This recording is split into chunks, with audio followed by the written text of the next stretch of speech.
Hello ভাই, আপনার এখানে কোনো ডাক্তার নাই, এটা কোনো কথা নাকি?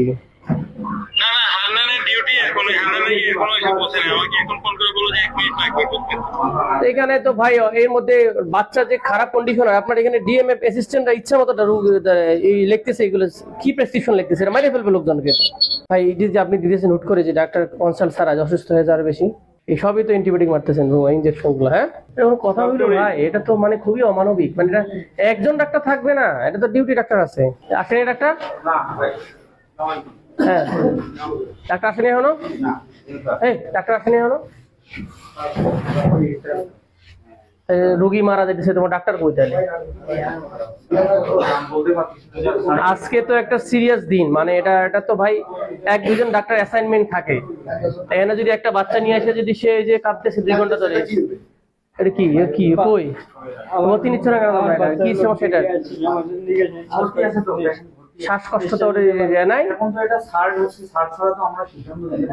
তোমাদের স্যার এখন থাকবে না কেন? একজন স্যার থাকবে না? দেখি আমরা তোমাদের স্যাররা কিভাবে এখানে কি করতেছে। উনি গেল কোথায়? উনি ফোন দাও। কোথায় গেছে? হ্যাঁ,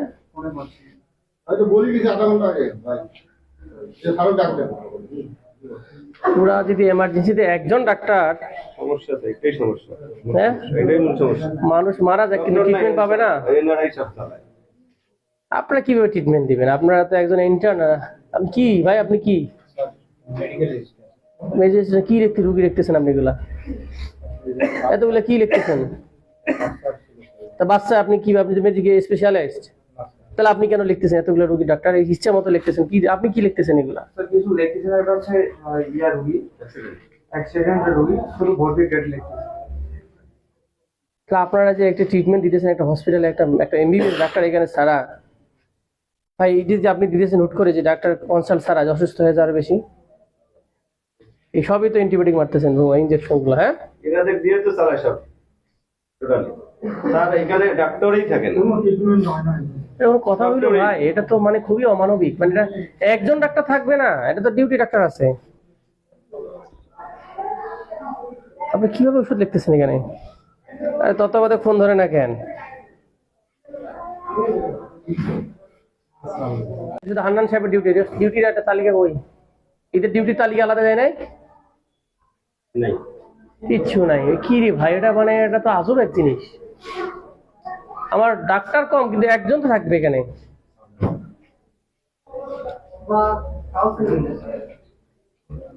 হ্যালো ভাই, আপনার এখানে কোনো ডাক্তার নাই, এটা কোনো কথা নাকি? না না, হান্নানের ডিউটি এখনো, হান্নান এখনো এসে পৌঁছেনি। আমাকে এখন ফোন করে বললো যে 1 মিনিট লাগবে ঢুকতে। এখানে তো ভাই এর মধ্যে বাচ্চা যে খারাপ কন্ডিশন হয়, আপনার এখানে ডিএমএফ অ্যাসিস্ট্যান্টরা ইচ্ছা মতো এই লিখতেছে, এগুলো কি প্রেসক্রিপশন লিখতেছে, এটা মাইরে ফেলবে লোকজনকে।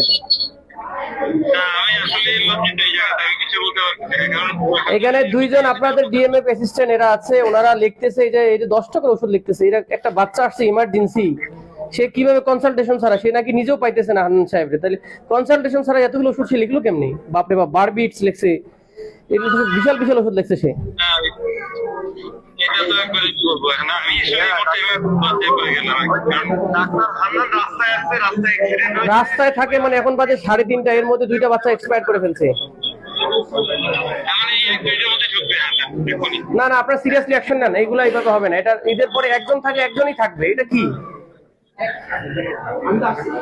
আমি এটা খুব সিরিয়াসলি দেখবো এটা বিষয়টা। আপনি এখানে যাইতে ভাই, এটা কি? অ্যাক্সিডেন্ট করছে ভাই, কালামের সামনে কি না না, অ্যাক্সিডেন্ট করছে। কিন্তু আপনি রিপ্লেসমেন্টে কেউ দিয়ে যাবেন, এটাতে কোনো লোকে নাই। এটা রাইট, আমি যে আমার অ্যাক্সিডেন্ট আপনার আগে কে ছিল সকালে? সকালে আগুন ছিল। হ্যাঁ, এটা বাচ্চা তা আপনার আসার আগ পর্যন্ত সে একটু থাকবে না? অ্যাক্সিডেন্ট করছে নাই তো, একজন লোকই আপনারা। এটা দেখেন খুবই খারাপ আছে, দেখেন।